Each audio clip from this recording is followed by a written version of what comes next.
Tonight, we have the great privilege of not being in a fire. So far, anyway. We won't be sending them thoughts and prayers tonight, but I urge anyone who is able to donate to fire relief efforts for the fire of their choice. You have so many choices.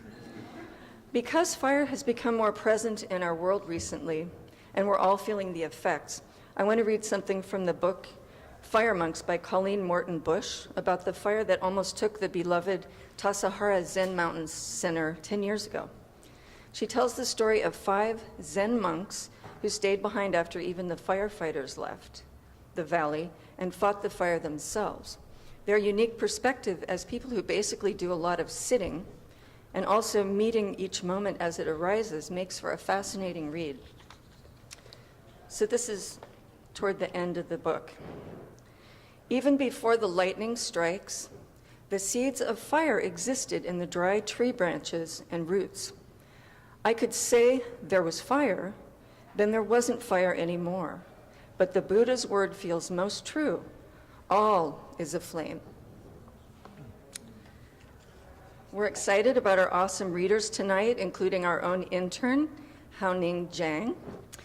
We'd like to thank the artists of Gallery House for this lovely setting. They're getting ready for their 60th anniversary this weekend, so the gallery looks especially beautiful tonight. Our gallery representative tonight is Selma Kirkwood, whose beautiful ceramics are over here in the corner, and also behind that TV over there. She won't be speaking, as her work speaks for her itself, but you can talk to her after. If the cafe is closed at the end, you can exit through the back. The restrooms are back there. Please check that your cell phones are turned off. Our first featured reader is Dallas Woodburn, a former Steinbeck Fellow in Creative Writing at San Jose State University. She's published work in Ziziva, the Nashville Review, the Los Angeles Times, and Monkey Bicycle, among many others. Her debut short story collection, Woman Running Late in a Dress, that sounds familiar, won the 2018 Cypress and Pine Short Fiction Award and was just released by Yellow Flag Press. A 4-time Pushcart Prize nominee, she won first place in the International Glass Woman Prize and second prize in the American Fiction Prize. Dallas is the founder of Write On Books, an organization that empowers youth through reading and writing endeavors. It's at www.writeonbooks.org. Please welcome Dallas Woodburn.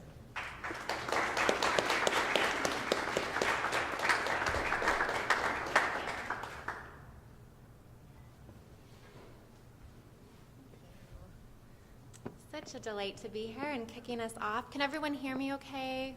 Microphone? Okay, great.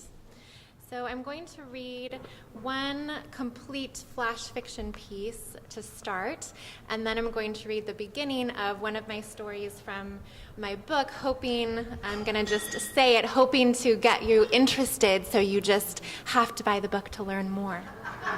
And I don't have enough time to read the whole thing, So this first piece is called Sustenance. After the daughter leaves, the mother develops a problem with food. There is always too much food, or not enough. Before there was a daughter, back when the mother was a young woman living on her own, working a series of temp jobs and searching for herself in other people, but never finding what she was looking for. Back then, her refrigerator was always empty, except for beer and batteries and a carton of eggs, and her pantry was filled with nothing but Pop-Tarts and cereal, and maybe a couple hardened chocolate bars. Back then, the mother went days consuming nothing but stale coffee and grilled cheese sandwiches from Stu's Diner. She bought a basil plant on a whim because it was a sunny day and she was feeling optimistic and full of beginnings. She washed the basil leaves and made pesto linguine for her boyfriend's birthday. When they broke up 2 weeks later, the basil plant was already wilting on her windowsill, and the daughter was already growing inside her. The mother awoke craving a salad with dark leafy greens and cucumbers and tomatoes, the crunch of fresh carrots and broccoli, and nothing was the same after that. She got a job as a receptionist at a property management company. Stu's diner became a grease-smudged memory. She bought the joy of cooking and learned how to dice an onion. She squeezed fruit for ripeness and searched labels for organic. The daughter arrived with her own opinions. She preferred pears to applesauce, sweet potatoes to carrots. She adored Cheerios until one day she didn't. On Saturdays, they went to the farmer's market and filled bags with bell peppers, zucchini, blueberries, peaches, raspberry jam. The daughter grew. The tooth fairy came. The daughter picked the biggest watermelon and insisted on carrying it herself. They stopped at every other parking meter so she could rest.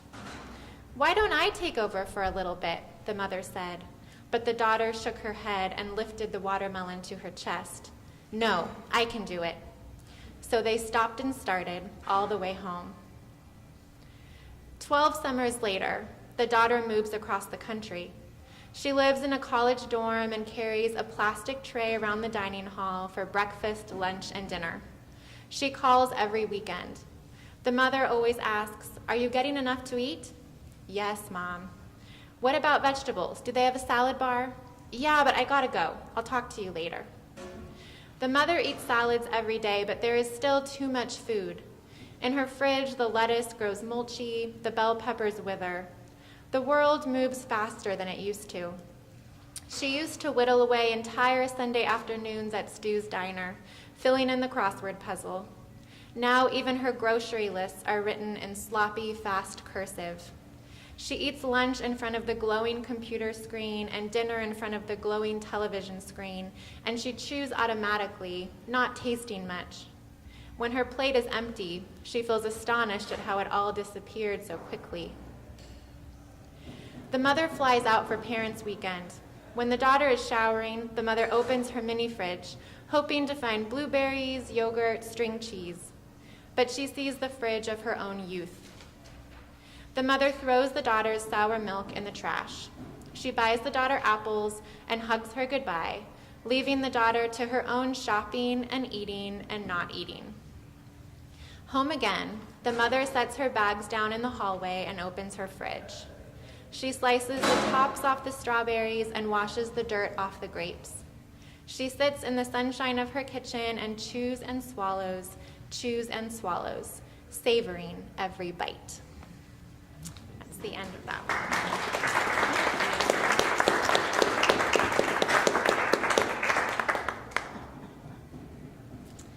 one. And this next story I'll read is the beginning of a story called Eric and Steffi. Eric's sister Steffi appears late at night and pesters him. He never knew her in life because she died before he was born. Steffi says it doesn't matter, they're linked by blood. Eric ages day by month by year, but Steffi remains 7 years old. She loves old people activities, crossword puzzles, chess, knitting. Apparently there are a lot of old people where she is now.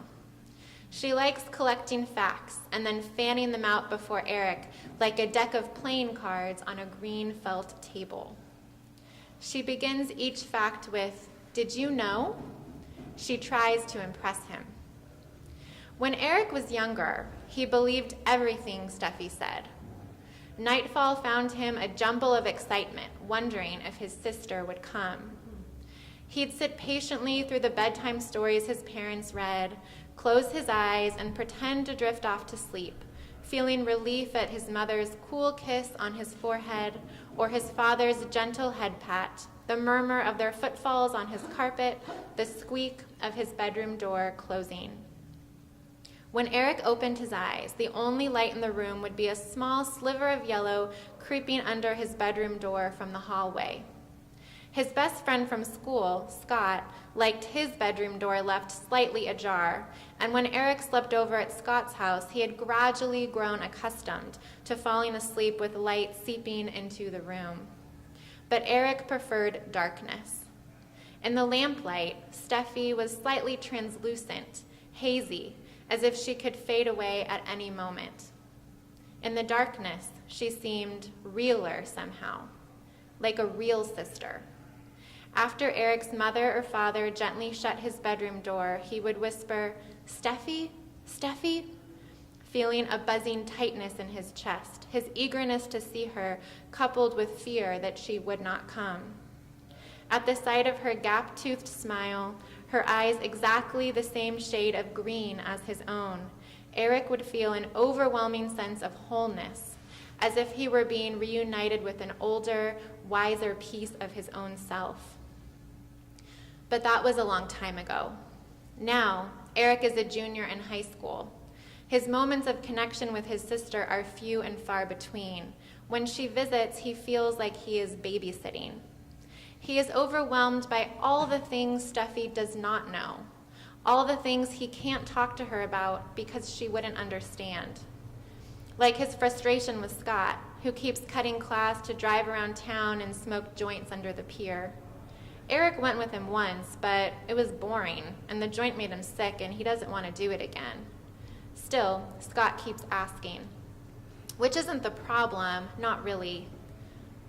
What Eric really worries about is the day Scott stops asking, because it will mean he has new friends and doesn't need Eric anymore. Eric can't help but remember the sleepover in 6th grade when they pricked their fingers and became blood brothers and swore to be best friends forever. Steffi wouldn't understand friendships past 2nd grade, how they become complicated. And she certainly wouldn't understand his ever-present desire for Emily Harrow, who sits behind him in physics and who he danced with at Diana Wheeler's party 2 months ago. Emily hadn't seemed drunk, but maybe she had been.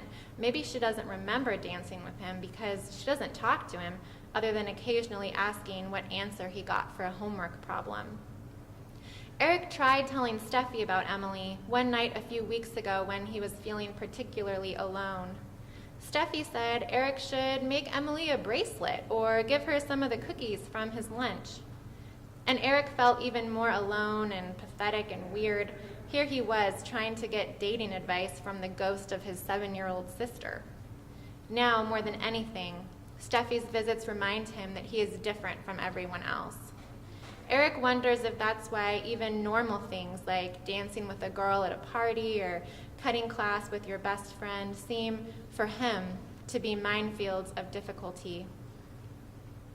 Did you know, Steffi says now, that dolphins never ever sleep? What do you mean they never sleep? Eric says. That's impossible. It's true, Steffi insists. Her auburn hair, braided in pigtails, shimmers in the lamplight. Eric's desk lamp is the only light in the room. He is working on a 6 to 8 page paper about the role of the supernatural in Hamlet. The paper is due first period, so he can't skip his first few classes to finish it.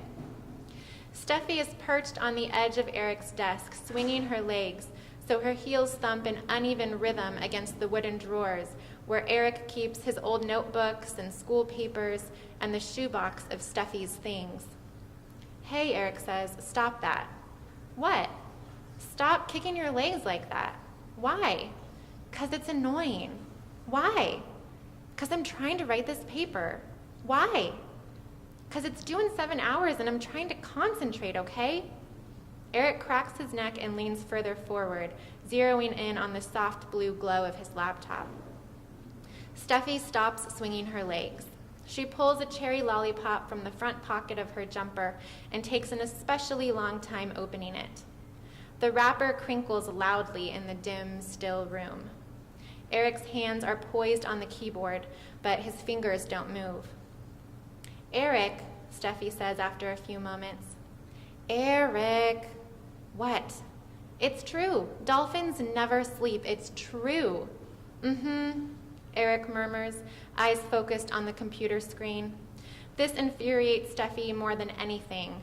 Blank, patronizing agreement. She lapses back into silence. The white stick of her lollipop shifts between her teeth. He can sense her thinking. But Eric, she says, Then why did you say it was impossible? Huh? I said that dolphins never sleep, and you said that was impossible. Why? Because. Because why? Because every living being needs to sleep. As soon as the words leave his mouth, Eric feels a flare of regret, worried he's offended her. But Steffi, fixated on the dolphins, seems undisturbed. It's been 21 years since she died, 4 years before he was born, Eric calculates.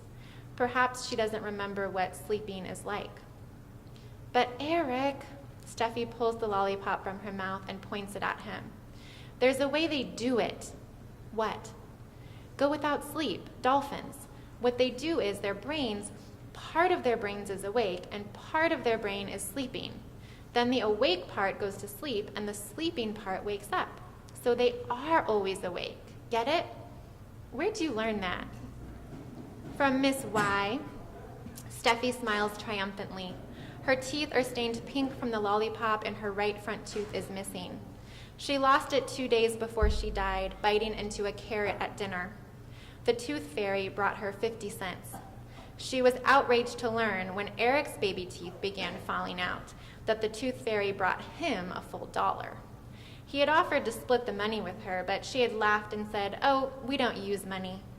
Still, Eric remembers how she glanced wistfully at his stacks of quarters, lined up like toy soldiers on the bookcase beside his bed. Once he caught her trying to pocket a few. She could pick them up all right, hold them in the palm of her hand like a real person could, but when she tried to drop them into her jumper pocket, they fell straight through onto Eric's linty carpet floor. This happened with everything Eric tried to give her. Dried butterflies, a friendship bracelet, a picture he drew for her of a dog inside a doghouse. Steffi can hold things and play with things while she is with him, but she can take nothing with her when she departs. The only item that travels with her is the cherry lollipop in her jumper pocket, the lollipop she put there the day she died and now enjoys eternally. As a kid, Eric kept his older sister's things atop his nightstand in neatly arranged rows, ready and waiting for her next visit. Now her things languish in a shoebox in his bottom desk drawer. Recently, more than once, he has almost thrown the whole shoebox out, but he can never go through with it. And that's where I'll stop. Thank you so much.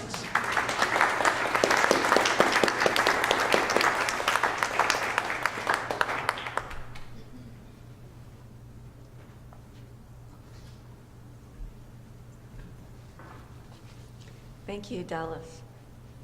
It's very interesting. Our next act is the comedy duo of the poetry stylings of our own wonderful Charlotte Muse and Patrick Daly, who have probably read for us here more than anybody else, I bet. They are Peninsula poetry royalty. They really need no introduction, but they do have a reading series themselves called The Not Yet Dead Poets, which you should sample. It's at the the main gallery in Redwood City, the second Wednesday of the month. They usually have a featured poet and then open mic, so any of you who have been dying to get up and try your poetry, that's a great place to do it. And it's a beautiful, beautiful house and a really fun thing. I was there at the last one. They won't be at the next one, but they will, because they're going to be traveling. Oh, Monica's hosting? Awesome. Yeah, so give it a try if you haven't done it. Please welcome Patrick Daly and Charlotte Muse.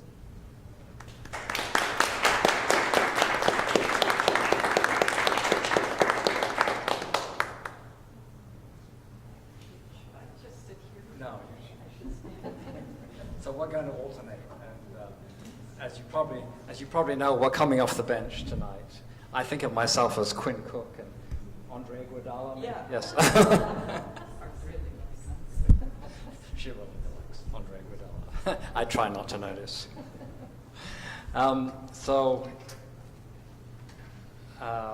We're just going to read a couple of poems each. I'm going to start with a poem called Displaced Person and Raven.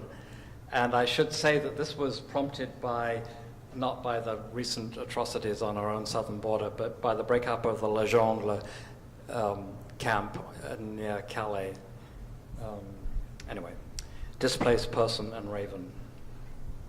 Can you hear me all right? My voice is a little, yeah, okay. One glittering black, one merely dirty, one hopping, one limping to a stop, one sitting dejected on the curb, hands cupping his stubble, while one stretches, flaps, lifts himself into the air, finds a thermal, and rises. One circling wider, watching the world, one praying, short, angry prayers like the alarm cries of a raven, one circling and watching like God, one looking up at the watcher with eyes like the hands of hunger. A feather falling might be luck. The raven's circling ends. He has taken a chick and returns to the curb to eat it, the man watching. The man's hungers don't end.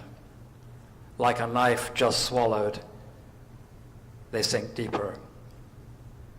Simple hungers that cannot be fed for complicated reasons. Politicians argue about them. Policemen pick their ears and clank their weapons over them. Bulldozers shift gears and turn and return to bury them. A meal, a bed, a roof, a shower. A fallen feather might be mercy. If God were a raven, these prayers would pluck him clean.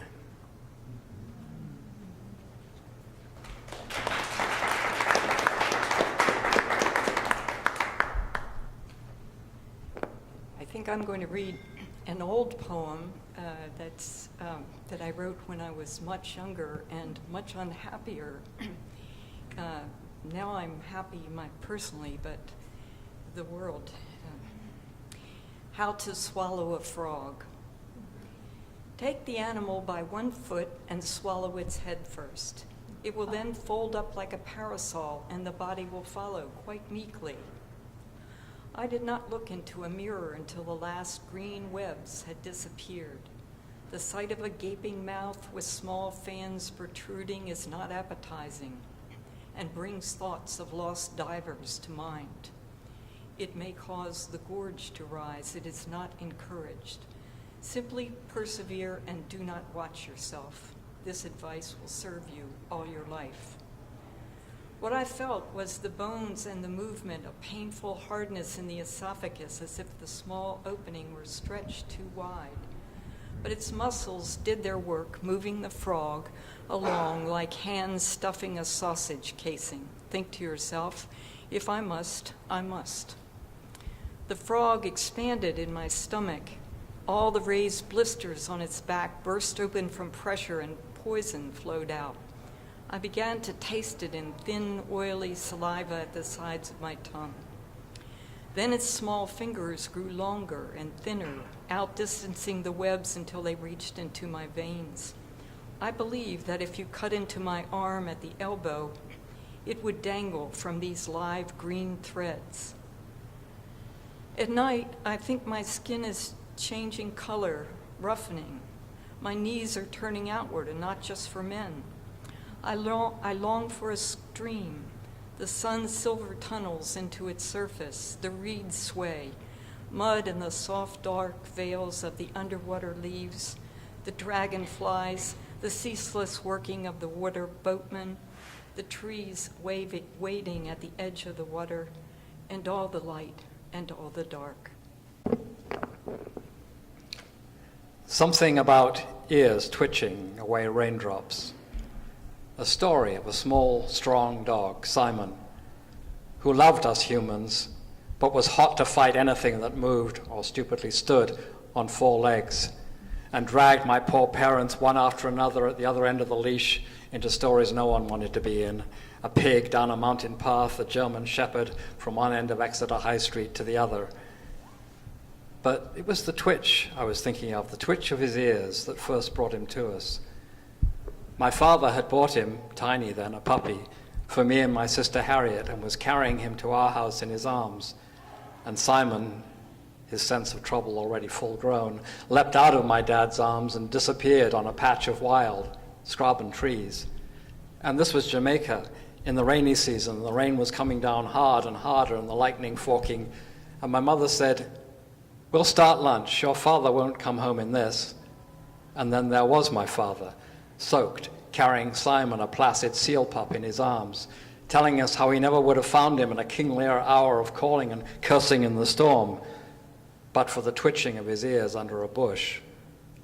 He put him down, and there was the cat hissing, and there was Judy, the mongrel we inherited with the house, standing over him like a tent or a double-decker dog, ready to defend him fiercely, as my parents later had to, against injured parties, the pig owner, the goat owner, the uncounted dog owners, because he never meant harm and didn't know his own strength, but always wanted to try it, a knight at arms living for the tournament.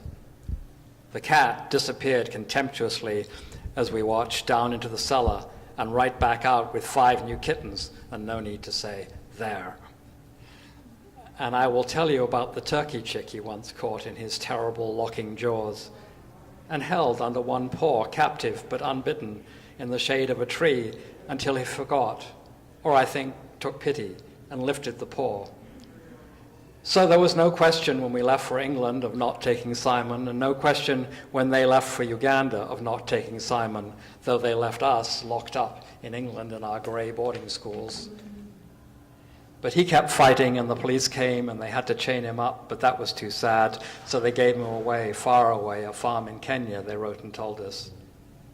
And I still think the bitter letter Harriet wrote them back, "How nice and peaceful your lives must be now," was about Simon. And maybe they should have let him go sooner or never picked him up instead of being pulled, slithering and cursing into love.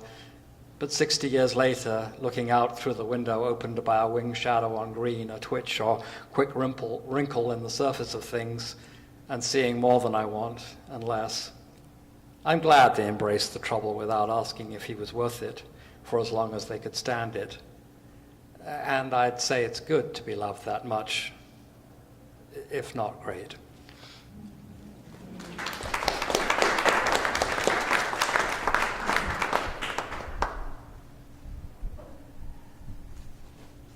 Yeah, different family reminiscence on a different continent. Soon, soon, said the wind under the door, and the metal strip hummed. Outside was the long clothesline, the narrow yard, and the wooded field beyond. Past the metal trash burner with holes around the edges so the ashes could get out. Past the dogwood beginning to bloom whitely. On the day of soon, there was water in the air. I could smell it, playing on the kitchen floor's colored, spattered linoleum. My mother ran out to the clothesline, pulled the clothes off, and ran back, excited about having to hurry.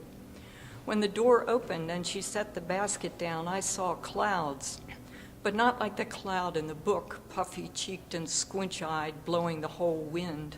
It was not a true book. And the moon picture, round and bald with a smiling face, where was the rest of him? I wanted to kick him like a ball, but he was old and I knew he would yell. Turn the page, and the moon was a capital E with a big nose and witchy chin, a stocking cap on his pointed half a head. He was smiling too, but why? Daddy's gone now, but he'll come home, my mother told me. When, I asked. Soon, she longed. Gone meant still air in the empty dining room when the china cabinet didn't jitter because nobody walked past. Now was when you had to wait for soon.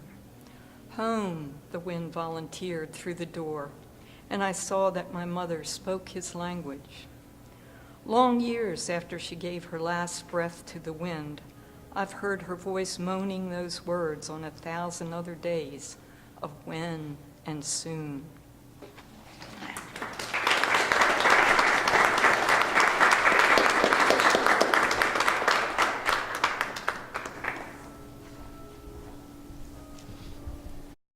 So tonight we have a special reader. Haoning Jiang is a senior attending Henry Gunn High School.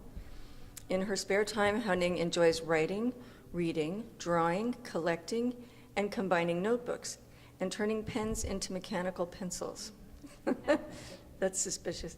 Currently, Haoning is working on her post-apocalyptic novel, Sunshine, about the struggle of one young woman to follow her conscience. I've had the pleasure of reading it, and it's really good. She's also an intern here at Peninsula Literary, and we're very proud of her. Please welcome Haoning Jiang.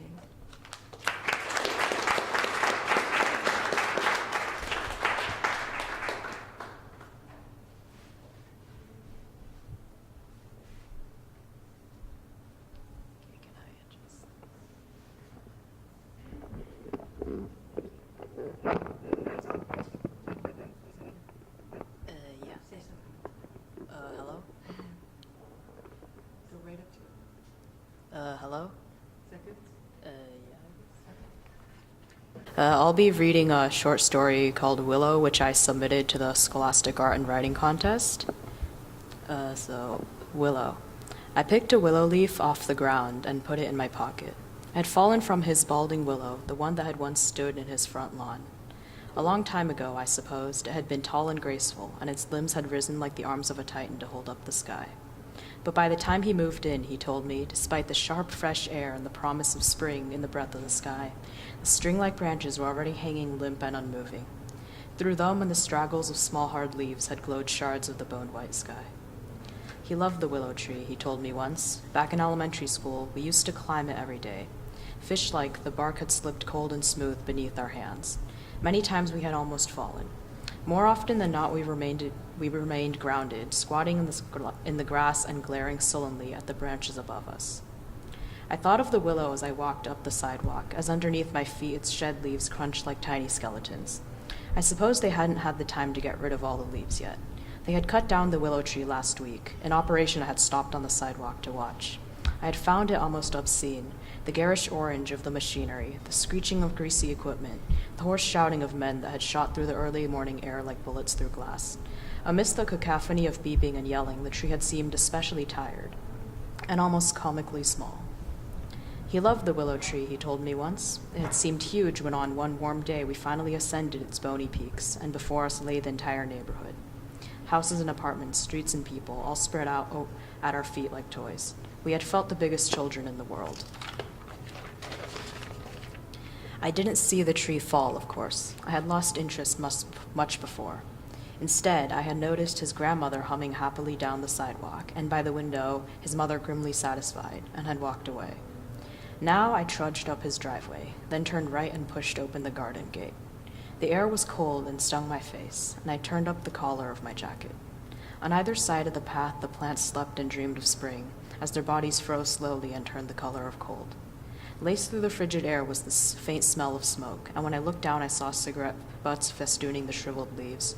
He always complained about his mother smoking, but she only did it when his grandmother was away with his aunt across the country, so I was pretty sure he actually found the smoke a small price to pay. I looked up. Before me, glowing like fallen moons amongst the brown leaves, were 12 empty milk gallons. There had been a fight over this, I recalled him telling me. The last time I had come over, the milk gallons had been neatly lined up on the side of the path. His grandmother needed all 12 of them to water the plants, he had assured me. His mother had taken pity and had bought her a watering can. But, looking at the multitudinous gallons, I can only conclude that it had been scorned by his grandmother. But wait, last time I came over there had been 13 gallons, but now 12. The inauspicious, doomed 13th must have been thrown away. Perhaps the battle's tide had turned, his mother finally caving to the truth that needing 13 whole milk gallons to water a few plants was ridiculous, and had secretly disposed of one. And, looking at the remaining 12 scattered across the garden as if by a storm's rage, I had to conclude that the passive-aggressive peace had, as usual, not lasted, and someone had flown into a rage. Which was basically what he had told me yesterday, that his grandmother had noticed the dire transgression, that she had shouted his mother into submission, that the milk gallons had stayed. But shortly after, his grandmother left for her yearly visit of his aunt across the country, and a long overdue storm had been unleashed. The milk gallons had been swept by its weeping rage all across the garden, torn from their neat alignments and flung from Grace into the dirt and filth. Afterwards, his mother had not bothered to pick them up. I stepped past the gallons, a small step onto his porch, disregarding the laundry hung in the window, another anecdote of domestic strife. And then I was on his doorstep. I would ring the doorbell, as I always did, forgetting that it did not work anymore. There would be a moment of confusion before I remembered to knock. His pale face would appear on the other side, and I would make no comment over the bags under his eyes or the redness in them. We would go inside and do homework together. And inside his home, in the stark silence that reverberated with the memory of 1,000 screamed arguments, 1,000 insults hurled like spears, 1,000 times a son huddled in his room and wished for peace, I would say nothing. Just as when I saw 1,000 more instances of the scattered milk gallons, his mother's clothing left in the dryer, his grandmother's portion of rice a bit smaller, I would say nothing. Just as when I heard him sigh, I would do nothing. A sudden wind came, bursting through the garden gates, and I gave a start as I felt its cold kiss against my neck. Normally, the willow tree shielded the worst of the winds, but I had forgotten the tree was gone. He loved the willow tree, he had told me once. So did his mother, until she heard his grandmother boasting of its shade to her friends.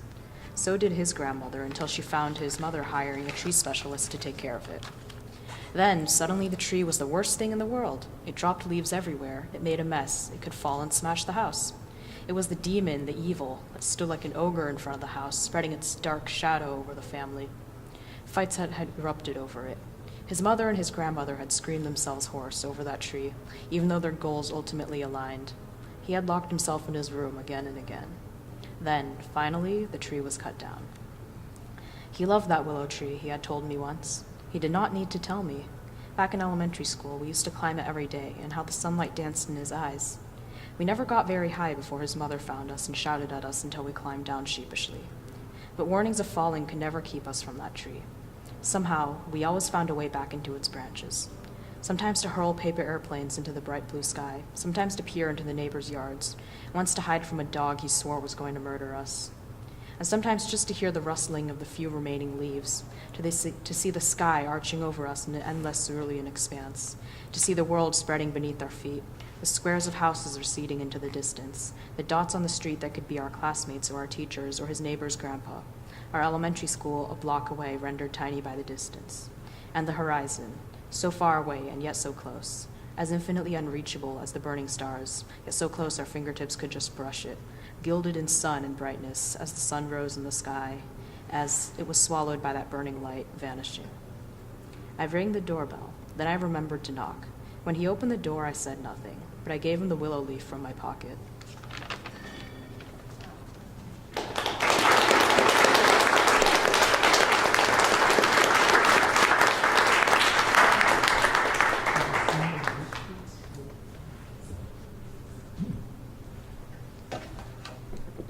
Thanks again, Haoning. We love having young next generation writers joining our group as well. That's always really exciting.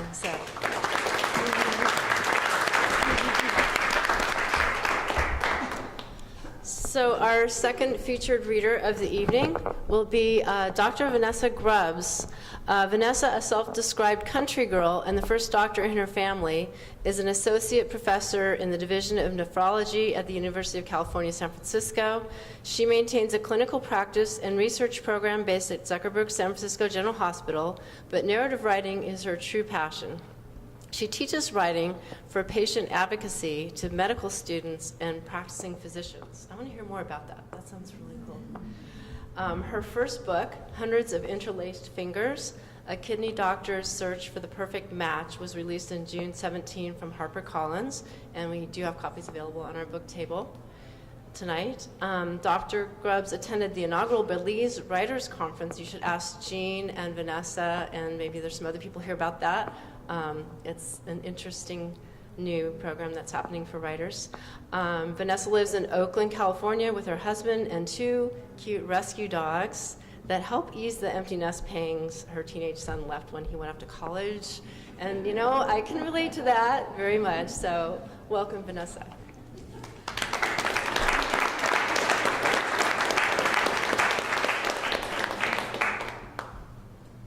Thank you so much.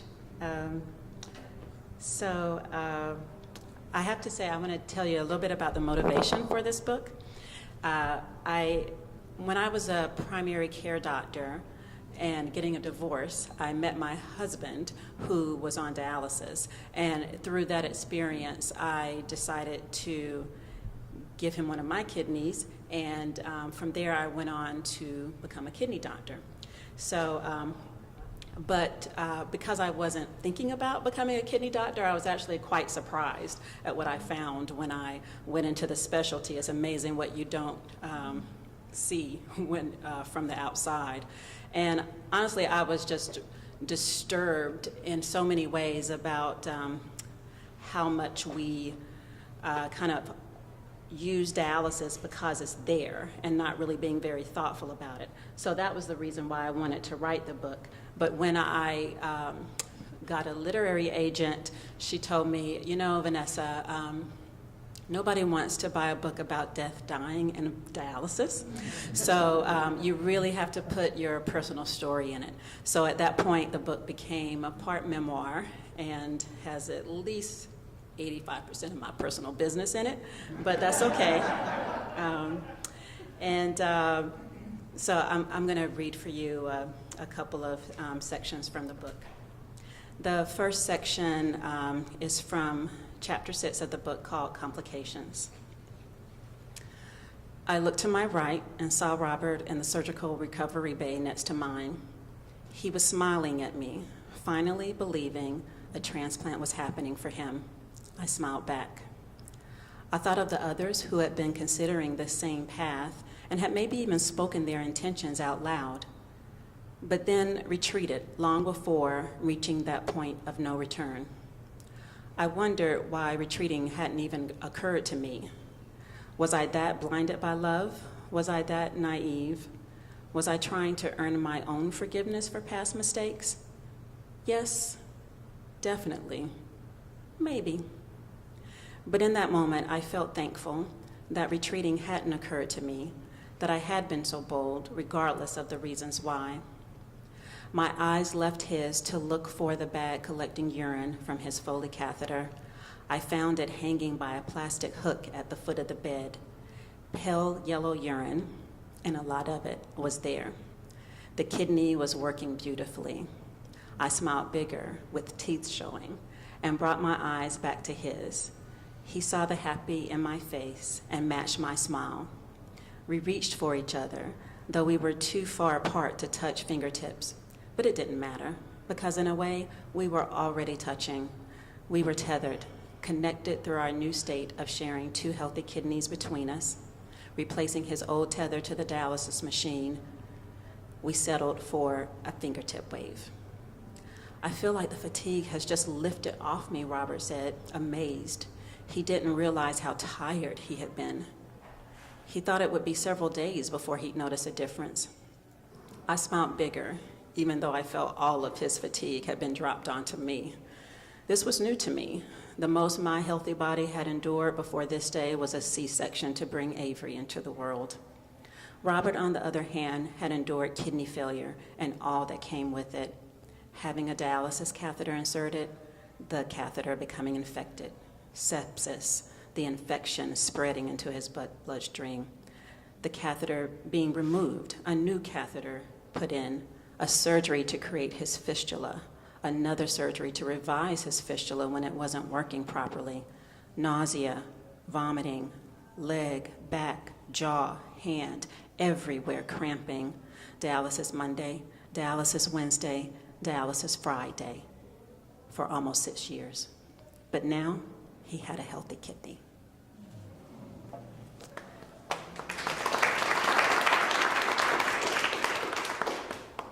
So that was 13 years ago, this past April. And we got married 4 months after that. People thought I was crazy. So this next section I want to read for you is, I feel like we've been really fortunate, knock on wood, country girl and me, in that we've not had any rejection scares. So one of the worst things that had happened by the time I wrote this book was that he had to have a surgery taking out his parathyroid gland, which is behind the thyroid gland, which most of us are familiar with. And that was a direct complication for having kidney failure. So this brief section is after he had been discharged from the hospital. "Where are you going?" I asked, watching him grimace as he began to pull himself up from the couch at home. "I'm going to get something to drink," he grunted. "You know, I can do that for you. Sit back," I said as I rose and headed to the kitchen. "Oh," he said, his face scrunching, either because of pain or because it hadn't occurred to him that I wanted to take care of him. But he did sit back. It was hard for Robert to let me dote on him. He wasn't used to people doing anything for him, and he had learned early in life not to expect it. "You're a self-starter," his parents had said to him when he was a boy. "Your brother needs extra help," they would say as they proceeded to rescue his 2 years older brother, Eddie, from predicament after predicament. Little Robbie was expected to fend for himself. Eddie was presented a new car when he turned 16. Robert bought his first car on his own after college. Eddie's 4 years at community college, then 5 more at Morehouse, were parent-financed. Robert took loans to cover what his football scholarship would not. As a result, he prided himself on not needing anyone, on not being indebted to anyone. A failing body took away that pride. Every need that kidney failure created put another crack in the mirror of how he saw himself. The reflection had become so distorted, it was hard to remember what he once looked like, who he used to be. He had needed to live with his parents in order to feel safe. He had needed a dialysis technician to stick his fistula just right in order to have just an okay day. He needed dialysis or a kidney transplant in order to live. Some needs were easier to accept. Parents are expected to help their children, and dialysis technicians are paid to do a job, but nobody has to give away her kidney. It is a gift that cannot be matched, which was why Robert would have preferred a deceased donor kidney. A dead man collects no debts. My kidney made Robert whole again, gave him hope that he would get back to who he once was and on to the person he believed he was supposed to be. But shards of mirror fell to the floor. Robert felt indebted. And every April 14 since 2005 was a reminder of it.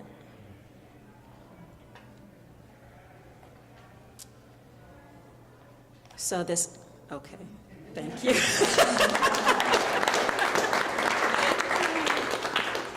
So this last section that I want to read for you is actually the motivation for me wanting to write the book and for the type of research that I do now. So I warn you, it's a little heavy. So this is from, what is this, chapter 18, next to the last chapter. So I think it's kind of interesting that I wanted to write a whole book about this topic, and it was relegated to kind of one chapter, but whatever brings people to it. So chapter 18, 3 ladies. Not long after I joined the faculty at San Francisco General Hospital, I met 83-year-old Ming Li in the pre-dialysis clinic, where I served as the attending nephrologist when my colleague was unavailable. Just a few months prior, my colleague was one of my attendings and had been a good 3 decades of nephrology experience over me. So I tended to not change the care plans already underway for patients returning to the clinic. Mrs. Lee's plump face was constantly smiling. "Okay, thank you, doctor." These were the only English words, usually strung together, I ever heard her say. A Cantonese interpreter translated the rest, and her granddaughter sat silently beside her. Mrs. Lee had an EGFR, estimated glomerular filtration rate, of 16 milliliters per minute, only about teaspoons of blood coursing through her kidneys' filters each minute, when normal for her age is closer to 17 teaspoons. She also had an extensive list of other medical problems: blockage in her heart arteries, mini strokes, gout, and a recent bowel obstruction, just to name a few. She was scheduled to see a vascular surgeon the following week to talk about creating a fistula for hemodialysis, but she was ambivalent about going to that appointment and about dialysis in general. I was ambivalent too. The plan for Mrs. Lee felt wrong. Given her age and overall health status, I didn't think dialysis was the right thing to do. Though I wasn't aware of it at the time, a small but growing body of research supported my intuition.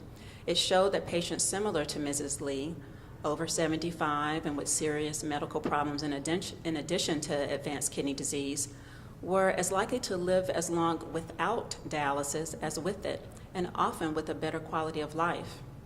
This research comes mostly from the United Kingdom, where about 15% of elderly patients with end-stage kidney disease die without ever starting dialysis.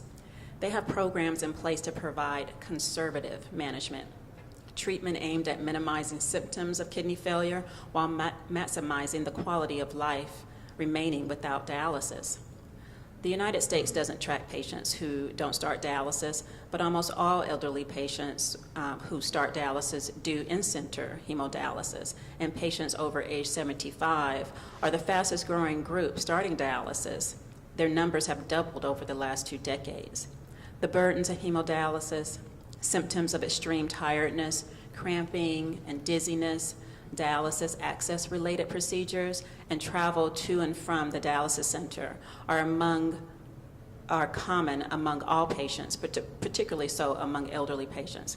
I just want to say, at the time of writing, elderly was the preferred word to describe older people. Now it's older, because elderly is considered pejorative.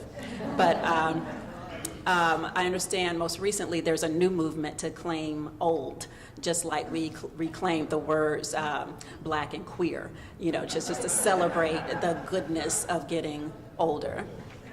Anyway, going on. A 2009 study published in the New England Journal of Medicine showed that almost 2/3 of elderly nursing home patients were in worse shape, either less able to take care of their own basic needs or dead within just 3 months of starting dialysis, suggesting that treating such patients with dialysis was in direct violation of one of medicine's guiding principles, primum non nocere, first do no harm.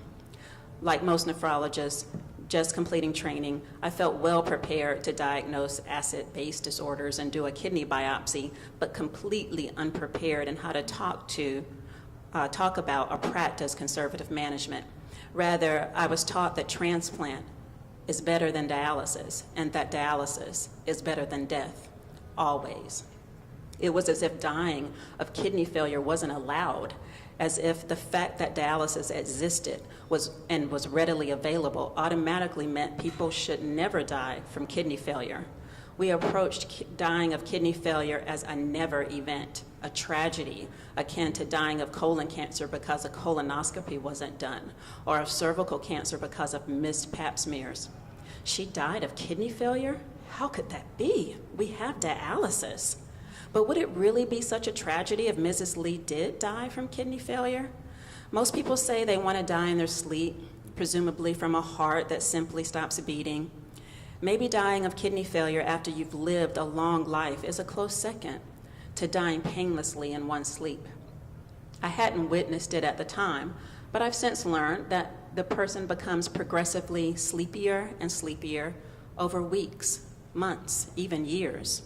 So slowly that they may not be fully aware that they are sleeping more. Some have nausea and shortness of breath. Some have muscle cramping pain, but nothing that couldn't be tempered with a little shot of this or that until they just didn't wake up anymore. As a fellow in the pre-dialysis clinic, what I observed for how to have discussions with patients approaching end-stage kidney disease seemed consistent with the monolithic, unquestioning agenda implied by the clinic name. The response to patient hesitation towards dialysis or outright refusal of it often felt threatening, coercive, even bullying to me. Start dialysis or you'll be dead in 2 weeks. You have a responsibility to your grandchildren to be here. If you refuse to start dialysis, then you will be discharged from this clinic. These were the refrains left in my mind. I was determined not to repeat them. I was no longer the fellow just doing what I was told to do, saying what I was told to say. My actions were my own. My words were my own. I tried something different with Mrs. Lee that day. Not everybody chooses to start dialysis, I said delicately, tiptoeing into a conversation about the possibility of another course. But before the interpreter could say my words in Cantonese, I watched the granddaughter shift in her seat and the cross of her arms tighten.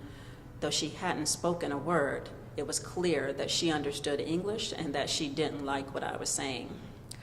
I didn't know how to move Mrs. Lee off the path she was on without making her or her family feel that I was denying her care or sentencing her to death. I didn't know what a different path would bring. I retreated. Well, maybe you should just go to the appointment and hear what the surgeon has to say, and then decide if you want to go forward with it, I said. With these words, the granddaughter's posture softened, and Mrs. Lee smiled and nodded. Okay, thank you, doctor. 5 months and 2 surgeries later, I saw Mrs. Lee in clinic again. She had a fistula buzzing in her left upper arm, and I said nothing to suggest she consider a path that did not involve dialysis. Another year had passed when I learned that her kidneys had failed to the point that my colleague thought starting dialysis was appropriate. Her fistula was ready to use. She started dialysis with a Cantonese-speaking nephrologist in a Chinatown dialysis unit. Oh, good, I thought when I heard the news. She would be with people who spoke her language, a community who understood her experience. A few months later, I walked into our Reno Center administrative office. I checked my mailbox. I signed off new orders for a new patient's peritoneal dialysis supplies. I chatted with office staff like any other day. Do you remember the patient Ming Li? Asked Bao, the office administrator. Chinese-American Bao was a dialysis technician before joining the business office. She sometimes worked as a dialysis technician at local dialysis units, both to help out and to keep her skills sharp. Yes, of course. How's she doing? I asked brightly. She jumped off the roof of her 5-story apartment building. She jumped off the roof. The words hit me in the chest so hard they took my breath away. I imagined how unheard she must have felt, even in Cantonese, how dark her world must have been with no sign that sun would shine ever again. Maybe she jumped off that roof because of something completely unrelated to dialysis, but maybe it was all about dialysis and she saw no other way out. And I didn't have the training, the words, the courage to show her there was. I tried not to cry.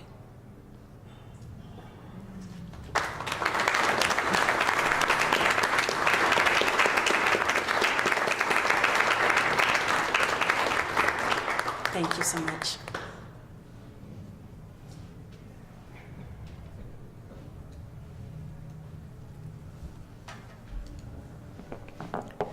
Thank you again, Vanessa, for that fascinating insight. And I'm interested in hearing more from this book also. Our next reader tonight is Veronica Montes. Veronica is the author of Benedicta Takes Wing and Other Stories. It was published by Philippine American Literary House in January 2018. We do have copies of this on hand as well. Her fiction has appeared in many literary journals and anthologies, including Smoke Blonde Quarterly, Bamboo Ridge, Prism International, Contemporary Fiction by Filipinos in America, and elsewhere. Her reading venues and classroom visits include the Library of Congress, Asian Division, Asia Pacific Museum, San Francisco Main Library, Kepler's Books, and other places. She's the managing fiction editor at dacuna.global, and you can connect with her at veronicamontes.com. Welcome, Veronica.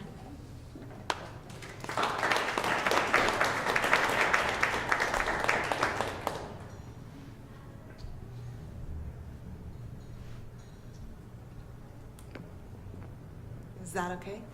Yeah. I will. So, my father was a dialysis patient the last few years of his life, so my heart is kind of up in my throat right now. So sorry.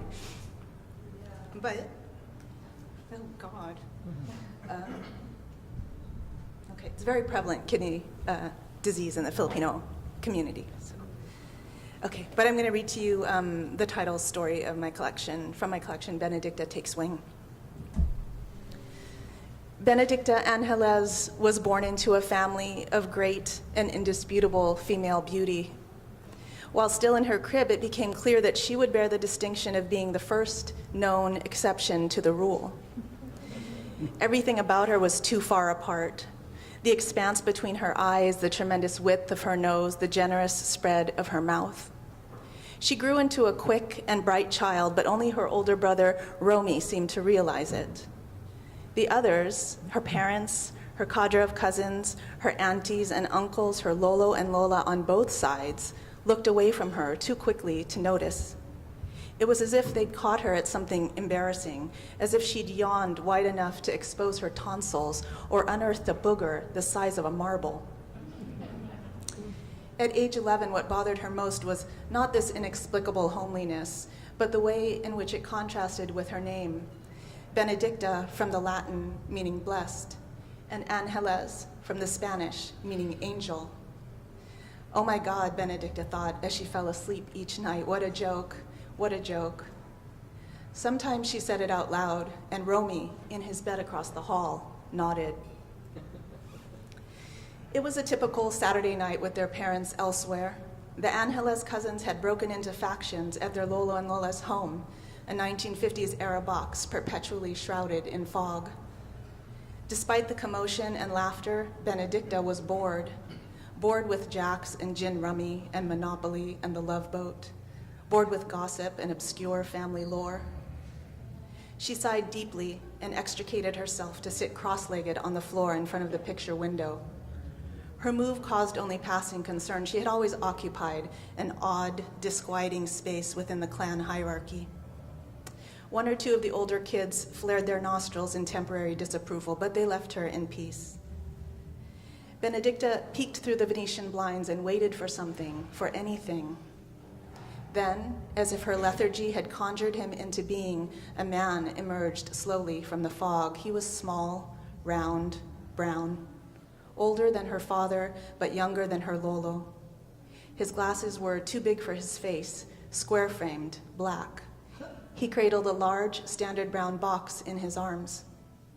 When he looked up at the house, Benedicta snapped her head back, loath to be seen. She quickly joined her younger cousins who were using mahjong tiles as building blocks and screaming every time they tumbled down.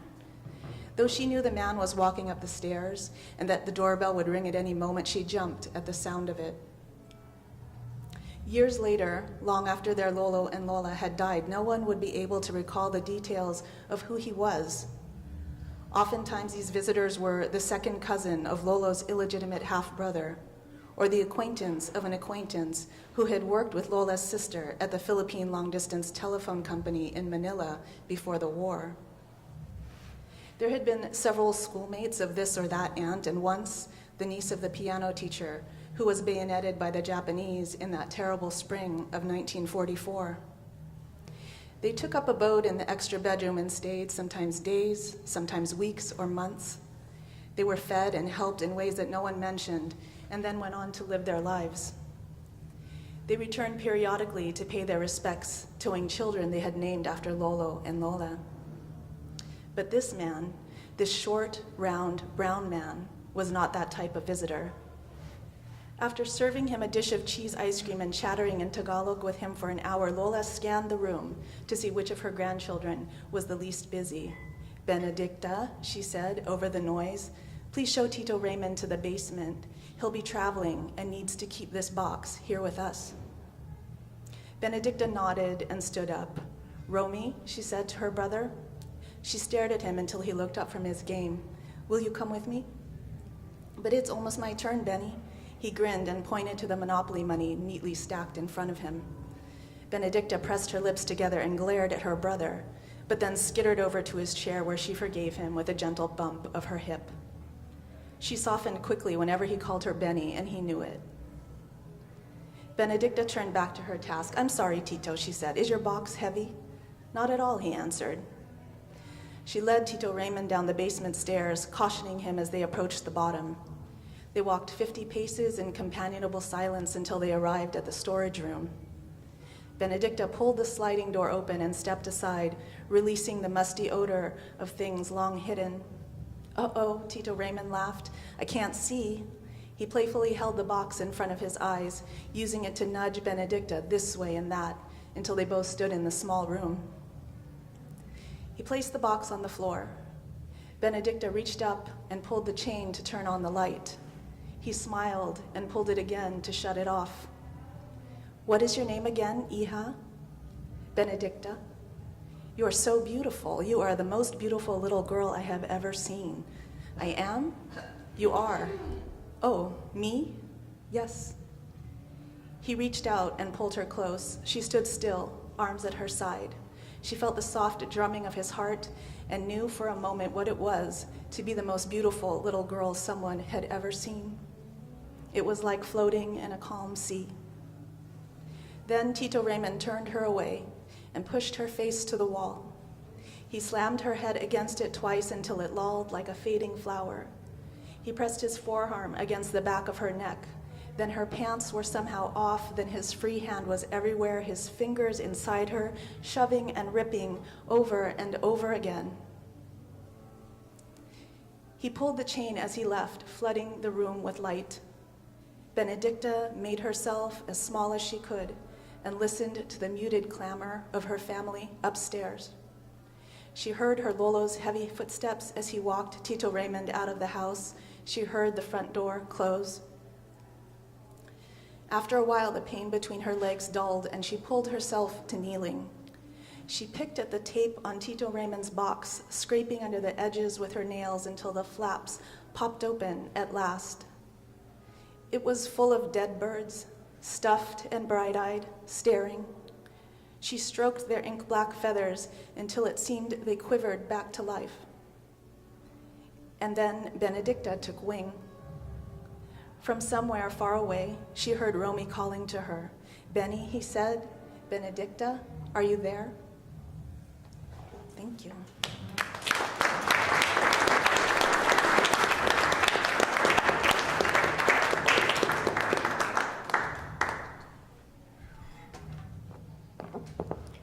Thank you, Veronica.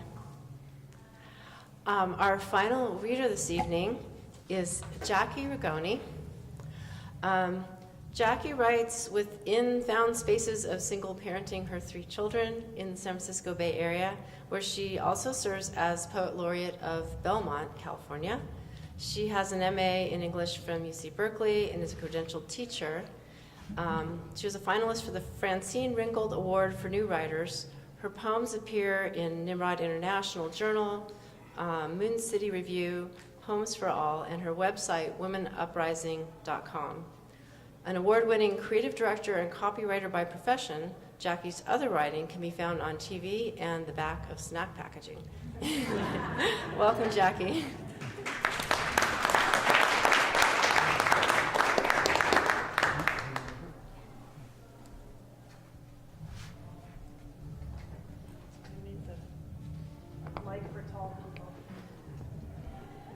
That's tall as it goes, huh? There you go. Okay. So thank you so much, Carrie and Jean, for organizing this really wonderful event and giving me the opportunity to share my work with you. And thanks to the writers here who have inspired me with their work tonight. Also, I want to thank Gallery House because it's such a great space that holds our words in this community too. So, the poem I'd like to read is called 7 Skirts. I've read it both with and without context, and your work is supposed to speak for itself, but folks have told me that they really appreciate having a little context first. So at the risk of TMI and sharing my business as Vanessa opened the door to, here it is.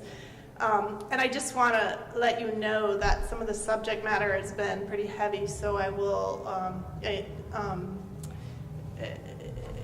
bring some light into the room toward the end if you bear with me. So here it is. 5 years ago, my then husband was arrested for video recording under a woman's skirt.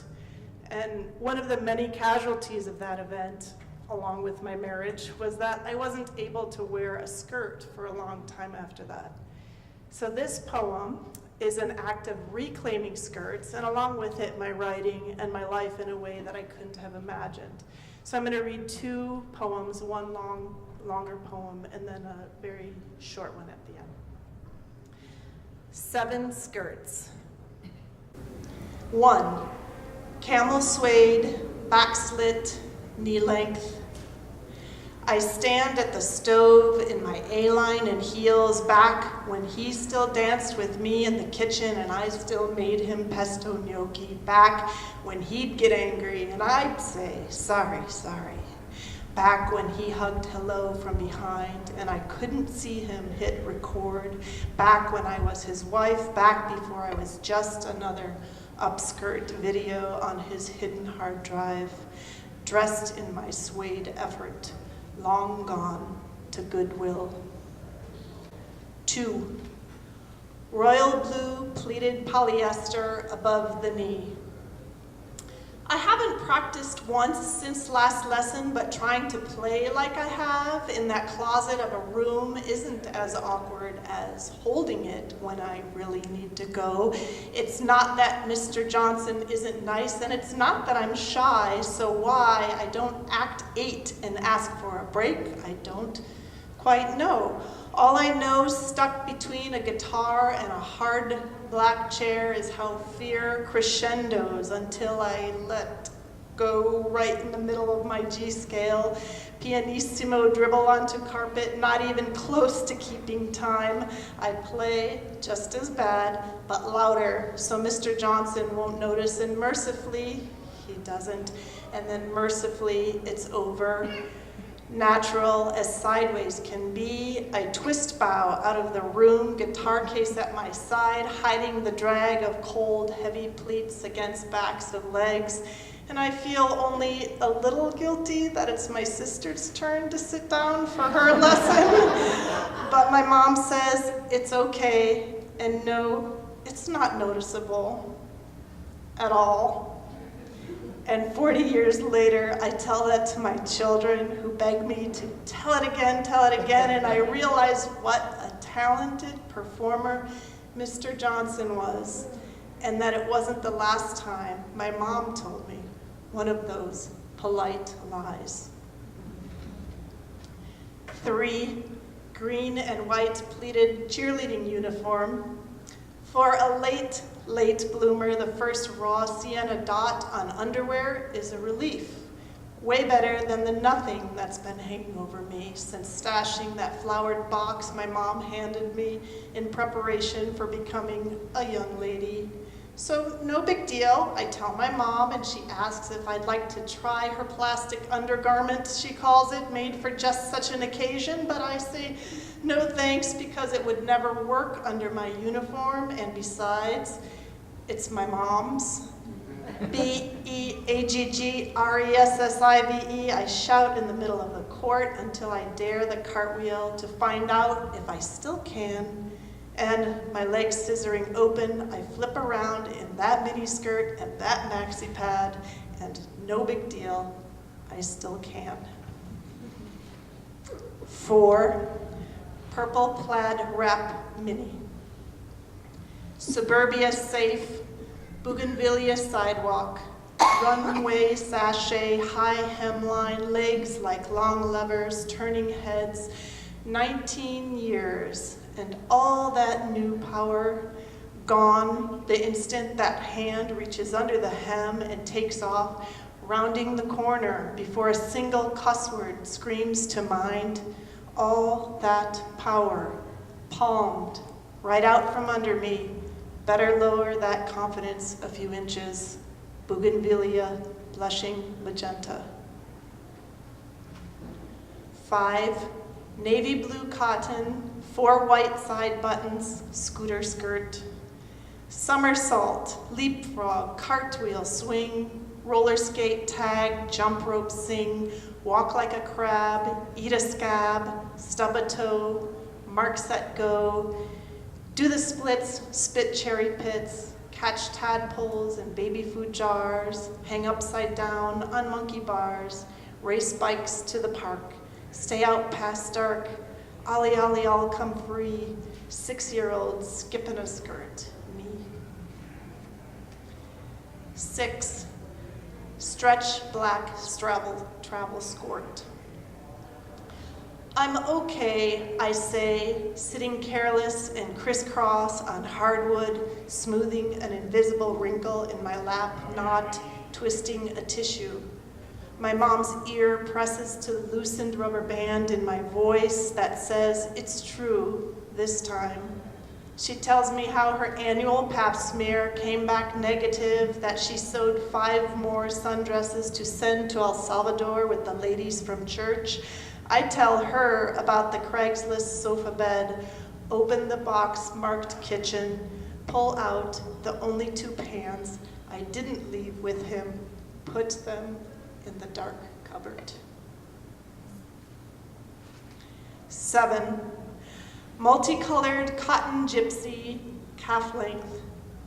The day the poetry comes back, warm coffee morning, rolling out of dream sleep with a boldness of red poppies, the forgiveness of an elastic waistband, a giggle in church, too long stifled, impossible to hold in, and loud, words tumbling, bouncing, dancing from lips and fingertips, prodigal daughters scooped up in the pages' ecstatic arms. The day the poetry comes back, it comes both overdressed and underdressed for the occasion, billowing, twirling, flowing, verse, and free.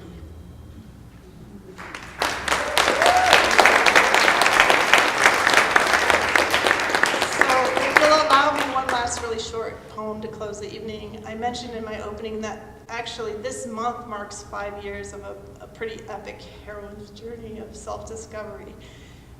In the beginning, all I wanted was a crystal ball to see myself in 5 years so I could know if it would all turn out, if I would be okay. So many thanks again to everyone here tonight. I'm happy to say I would have seen that I'm okay. So I'd like to share this poem for anyone who might be going through an unexpected change of life trajectory. In the weeds. It's not that you are struggling right now. Something is struggling to grow through you. You are out in the garden straining and yanking, but those are not weeds. Lay down your shovel. Take off your gloves. Thank you.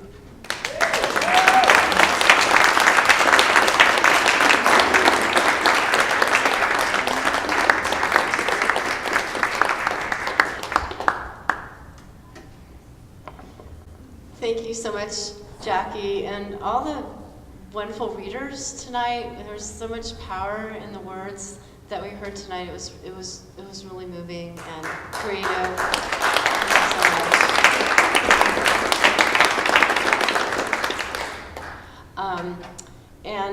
Please all stay for refreshments. You can talk to the writers. You can check out the amazing artwork they have. I think in celebration of 60 years in the gallery, they have artists from many different collections represented, and it's really fabulous. And also, Jean and I have sort of neglected to mention that this is our 10th year of doing Peninsula Literary, and so we're excited about this. Thanks, but it's all so wonderful because of everybody here. A lot of regular attendees, a lot of great readers, new people. So thank you all for supporting Peninsula Literary. And if you're not on our mailing list, there's a place where you can sign up and we'll let you know about upcoming readings. Our next one is scheduled for early November. We don't have the exact date yet, but we're working on that. And thank you also for those of you who've made donations to help pay for the cost of putting this together, the chair rentals and foods and things, and paying the gallery and things like that. We appreciate that. And just thanks again. Have a great evening. Please stay and chat with all of us. All right, good night.